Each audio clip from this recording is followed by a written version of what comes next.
Hello दोस्तों, welcome to our channel Agnipath defence academy. जैन सभी दोस्तों को आप सभी लोगों का एक बार फिर से स्वागत है हमारे YouTube channel Agnipath defence academy पर। तो जो भी दोस्त नया है और जो भी हमारा भाई नया है, एक बार चैनल को सब्सक्राइब जरूर कर लें, बेल आइकन को प्रेस कर लीजिए। तो चलिए स्टार्ट करते हैं आज का सेशन। हम देख रहे थे परमुटेशन एंड कॉम्बिनेशन यानी पी एंड सी, क्रमचय और संचय। तो आप लोगों ने जो बेसिक पार्ट होता है वो क्लियर कर लिया था। अभी आपकी 2 दिन क्लास बंद रही थी, लेकिन आज आपकी क्लास है और आपकी अब रेगुलर आपको क्लास मिलती रहेगी। तो ज़्यादा से ज़्यादा शेयर करते रहिए, सभी लोग एक बार लाइक कर दीजिए। तो चलिए स्टार्ट करते हैं। देखिए, परमुटेशन कॉम्बिनेशन का ही एक पार्ट होता है जैसे विकर्णों की संख्या यानी कि नंबर ऑफ डायगोनल। तो नंबर ऑफ डायगोनल यानी विकर्णों की संख्या कैसे निकालते हैं हम आज देखेंगे। तो आप सभी लोग एक बार शेयर कर दीजिए। देखिए, हेडिंग डालेंगे विकर्णों की संख्या यानी number of diagonals. Number of diagonals, number of diagonals यानी कि इसको कह सकते हैं हम कि एन भुजाओं वाले बहुभुजों में विकर्णों की संख्या, विकर्णों की संख्या। तो एन भुजाओं वाले बहुभुजों में विकर्णों की संख्या हम किस प्रकार से निकालते हैं, तो वो आज हम आपको पता है, हम पढ़ रहे थे पी एंड सी यानी परमुटेशन और कॉम्बिनेशन। आपको ये पता जरूर होना चाहिए कि हम पढ़ क्या रहे हैं, स्पेशली तौर पे आपको पता होना चाहिए कि हम पढ़ क्या रहे हैं। तो आप सभी लोग चैनल को सब्सक्राइब जरूर कर लीजिए, बेल आइकन को प्रेस कर लीजिए। जैसे देखिए, हम पढ़ते हैं एन भुजाओं वाले विकर्णों की संख्या यानी कि P and C. P and C, P and C यानी परमुटेशन एंड कॉम्बिनेशन में एक पार्ट आता है नंबर ऑफ डायगोनल्स यानी कि जो बहुभुज होते हैं उन्हें विकर्णों की संख्या कैसे निकालते हैं। तो नंबर ऑफ डायगोनल्स निकालने के लिए तरीका होता है कि देखिए, फॉर्मूला होता है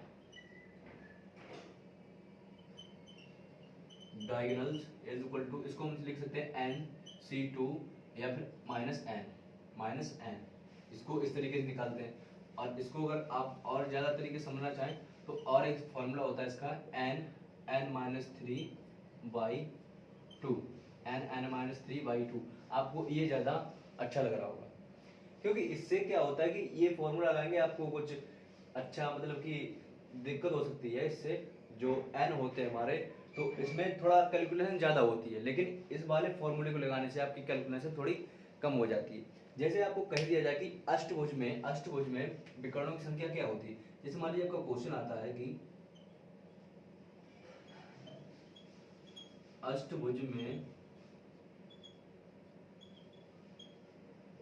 विकर्णों की संख्या, विकर्णों की संख्या कितनी होगी, कितनी होगी।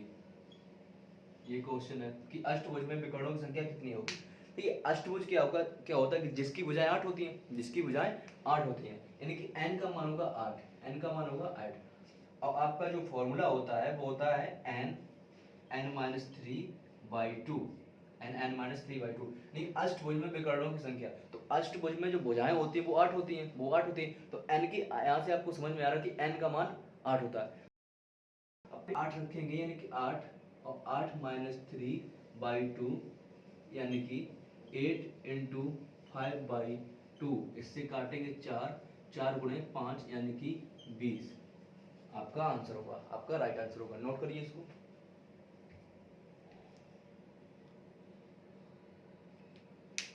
नोट कर लीजिए।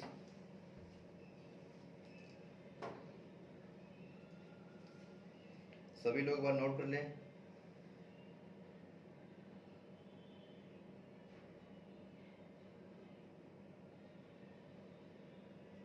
जैसे मान लीजिए क्वेश्चन आता है आपका,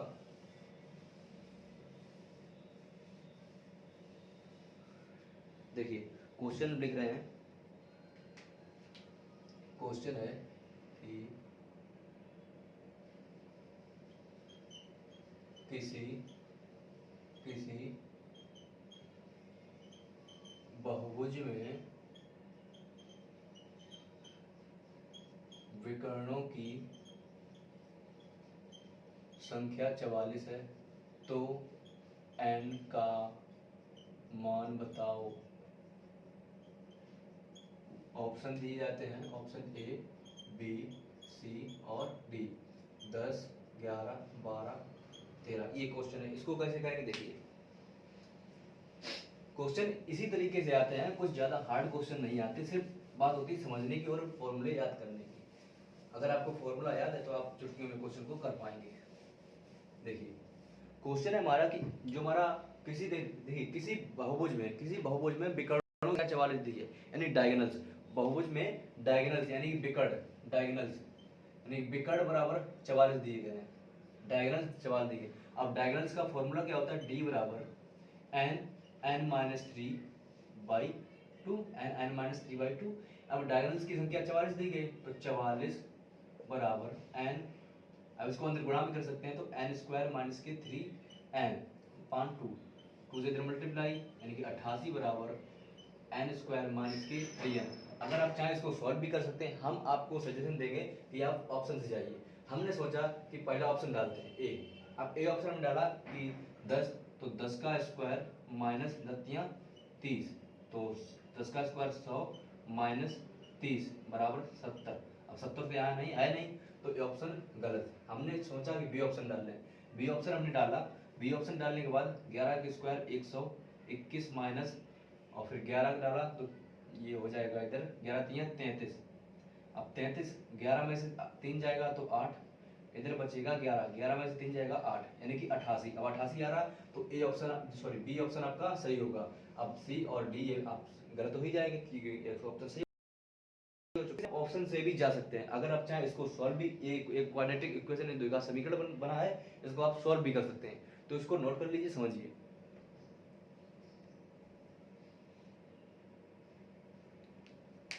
नोट कर लीजिए।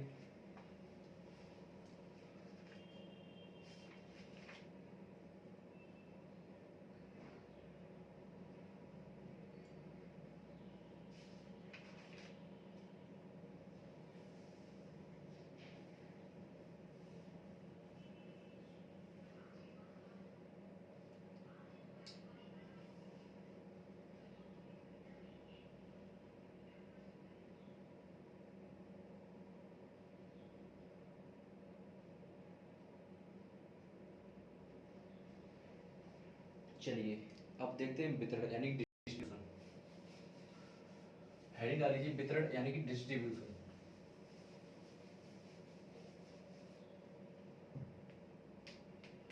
देखिए डालेंगे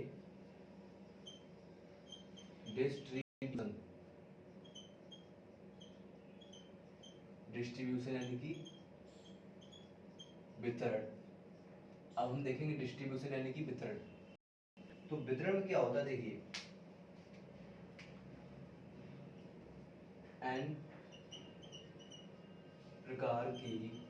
n प्रकार की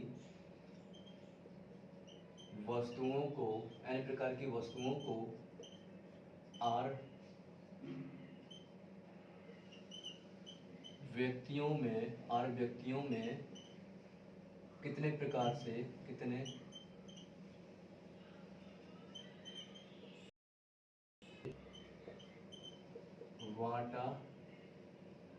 बांटा जा सकता है।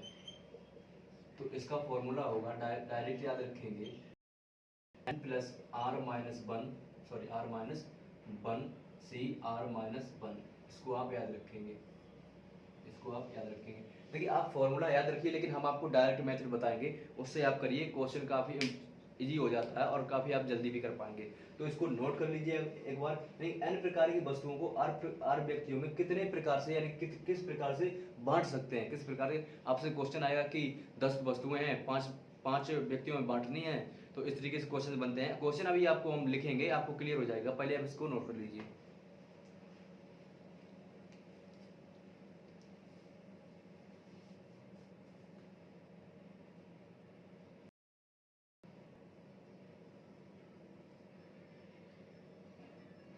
देखिए क्वेश्चन लिख रहे हैं यहाँ पे,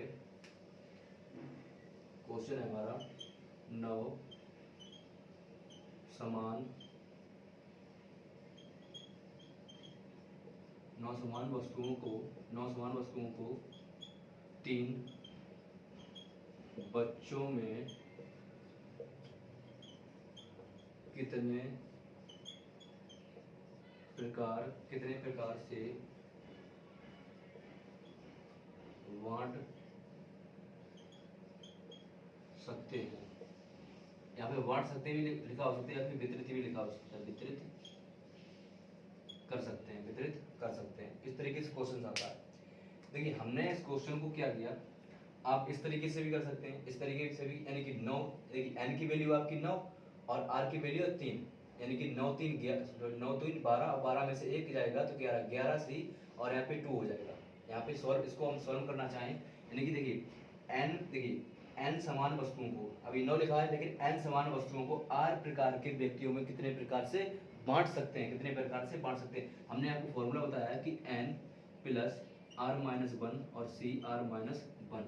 देखिए n का मान तो यहाँ पे दिया गया 9 और r का मान दिया गया 3 और यहाँ पे मान रखेंगे तो 9 प्लस 3 माइनस 1 c और यहाँ पे r का मान 3 माइनस 1 यानी कि 9 3 12 और माइनस 1 11 यानी 11 c और 2 11 c 2, ये आपका आंसर आएगा, ये आपका आंसर आएगा। लेकिन आपको फॉर्मूला अगर याद नहीं भी रहता है तो इसको कैसे करेंगे, तो इसको कैसे करेंगे। देखिए हमने क्या कहा कि 9 समान वस्तुओं को 3 प्रकार के, यानी 3 बच्चों में कितने प्रकार से बांट सकते हैं। हमने कहा कि 3 बच्चे a प्लस बी प्लस सी बराबर कितना दिया गया कि 9, बराबर कितने दिया गया 9, बराबर दिया गया 9, बराबर दिया गया 9, यानी कि 3 बच्चे, देखिए ए बी सी, हमने मान लिया 3 बच्चे ए बी सी है, प्लस ए प्लस बी प्लस सी बराबर 9, यानी कि 9 समान वस्तुओं को तीन बच्चों में कितने प्रकार से बांट सकते हैं। देखिए आपको फॉर्मूला बता दिया, कॉन्सेप्ट बता दिया, उससे आपको क्लियर हो चुका होगा, लेकिन हम अभी आपको डायरेक्ट करना बता रहे हैं, डायरेक्ट करना बता रहे हैं। यानी कि हमने मान लिया कि 3 बच्चे ए बी सी हैं और उनको 9 प्रकार में कैसे बांट सकते हैं। देखिए आपको जितने यहाँ पे साइन दिख रहे हैं, जितने साइन दिख रहे हैं इसमें जोड़ दीजिए, इसमें जोड़ दिए, यानी कि 9 प्लस 2 अभी हो जाएगा 11 सी। अब जितने साइन दिख रहे हैं उसको यहाँ पे लिख दीजिए 2, यानी 11 सी 2 आया। ठीक है, क्लियर हो जाएगा, आप एक बार समझिए, इसको करिए। हमने क्या किया, हमने मान लिया 3 बच्चे हैं तो ए बी सी और 9 प्रकार की वस्तुएं हैं तो हमने बराबर 9 मान लिया। अब जितने साइन आए हैं, यानी कि 2 साइन आए हैं तो इसमें 2 जोड़ देंगे यानी 11। अब सी करेंगे, जितने साइन है उसमें में सी कर देंगे, यानी कि 11 सी 2, या फिर इसको ऐसे लिख देंगे एन सी आर लिखते हैं, एन सी आर, तो एन की वैल्यू आप 11 और सी की वैल्यू 2, यानी कि 11 सी 2 कैसे निकाली हमने, जितने साइन आए उतने इसमें जोड़ दीजिए, उसमें इतने जोड़ दीजिए और आर का मान जितने साइन है उतने रख दीजिए, आपका आंसर आ जाएगा। इसको नोट कर लीजिए।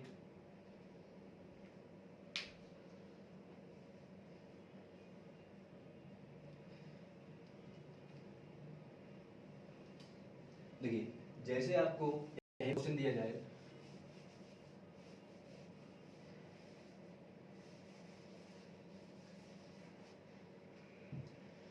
जैसे आपको क्वेश्चन नहीं बनता है, कह दिया कि 12 समान वस्तुएं हैं और 3 प्रकार, यानी 3 बच्चों में कितने प्रकार से बांट सकते हैं। 12 समान वस्तुओं को 3 बच्चों में कितने प्रकार से बांट सकते हैं। एक तो आपको पता है फॉर्मूला, फॉर्मूला क्या है, n प्लस आर माइनस 1 और आर माइनस 1, ये हमारा फॉर्मूला। लेकिन आपको क्या करना है, 3 बच्चे हैं तो लिखेंगे a प्लस बी प्लस सी बराबर 9 प्रकार की वस्तुएं तो 12 प्रकार की वस्तुएं तो 12।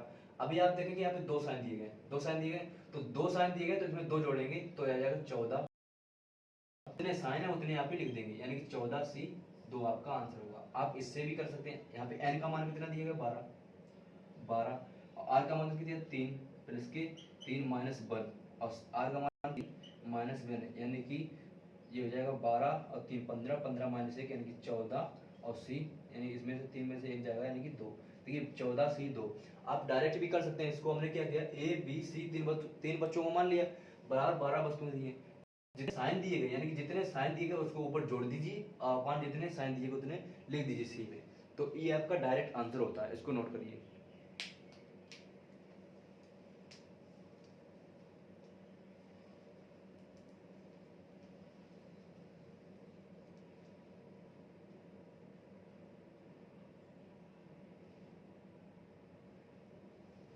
देखिए एक प्रकार का क्वेश्चन और बनता है इससे,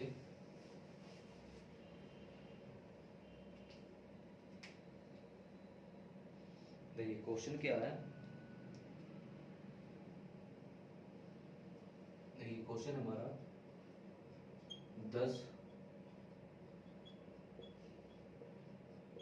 10 खिलौनों को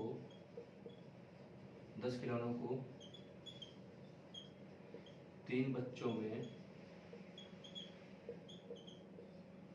कितने प्रकार से बांट सकते हैं यदि सबसे छोटे बच्चे को 4 खिलौने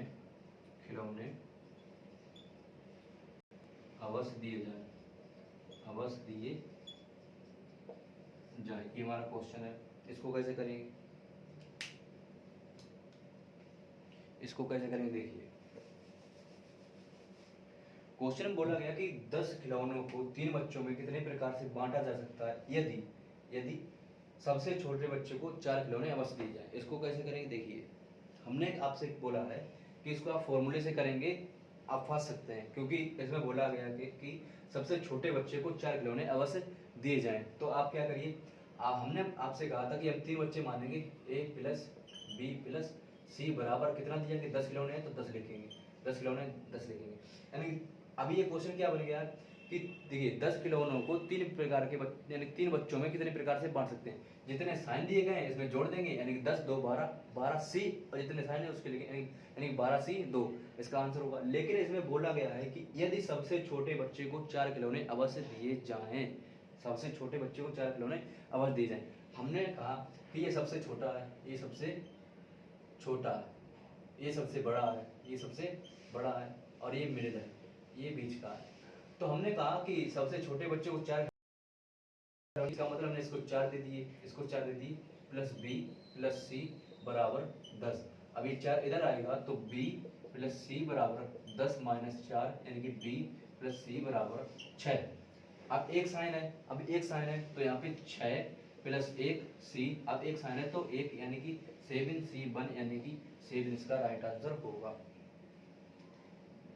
7 इसका राइट आंसर होगा। हमने कैसे किया देखिए, आपको इसमें करना कुछ नहीं है, जो हमने पहले मेथड बताया कि 9 वस्तुओं को 3 बच्चों में कितने प्रकार से बांट सकते हैं।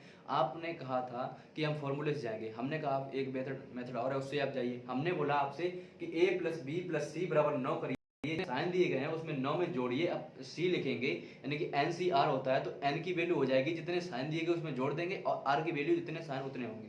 हमने इसमें क्वेश्चन में एक फेर बदल किया, हमने कहा कि 10 खिलौनों को 3 बच्चों में कितने प्रकार से बांट सकते हैं यदि 4 खिलौनों को, यानी यदि सबसे छोटे बच्चे को 4 खिलौने अवश्य दिए जाएं। तो हमने कहा देखिए, हम सबसे छोटा बच्चा मानते हैं a को हमने 4 दे दिए, यानी कि b प्लस c बराबर 10। अब 4 इधर जाएगा तो b प्लस सी माइनस 4, 10 माइनस 4, अब b प्लस सी बराबर 6 है। अब एक साइन है तो 6 में 1 जोड़ देंगे c, अब c r की वैल्यू 1 रखेंगे, क्योंकि एक साइन दिया गया। देखिए, तो इसको सॉल्व करेंगे, हमारा आंसर आ जाएगा 7। इसको नोट करिए, समझिए आराम से।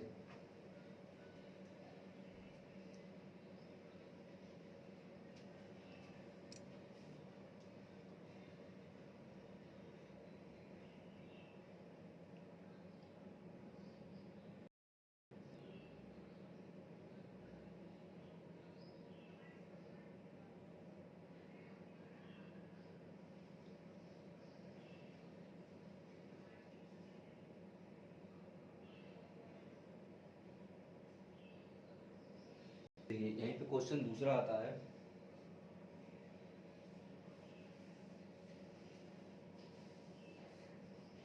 देखिए, क्वेश्चन है हमारा कि 12 खिलौनों को 3 बच्चों में कितने प्रकार से बांटा जा सकता है यदि प्रत्येक बच्चे को 2 खिलौने अवश्य दिए जाएं। देखिए, थोड़ी लैंग्वेज बदलेगी और आपका क्वेश्चन है वो बहुत ही डिफरेंट हो जाता है, इसमें बोला गया कि तीन प्रकार यानी तीन जो 12 खिलौने यानी 12 खिलौनों को तीन बच्चों में कितने प्रकार से बांट सकते हैं यदि सबको यानी प्रत्येक बच्चे को 2 खिलौने अवश्य दिए जाएं। तो इसको कैसे करेंगे देखिए, मैंने कहा कि तीन बच्चे हैं तो a प्लस बी प्लस सी बराबर 12 खिलौने हैं तो 12। क्वेश्चन में बोला गया कि यदि प्रत्येक बच्चे को 2 खिलौने अवश्य दिए जाएं, यानी कि इसको भी 2 दिए जाएं, इसके भी 2, इसके भी 2, यानी हमने क्या किया, इसे 2 में मल्टीप्लाई कर दिया। तो इसमें फॉर्मूला है देखिए, इसको अगर खोलेंगे भी तो 2a plus 2bc plus 2c, यानी कि आपको यहाँ से पता चल रहा होगा इसको भी 2 मिल गए, इसको भी 2 मिल गए, इसको भी 2 मिल गए, 2 क्लियर हो गए।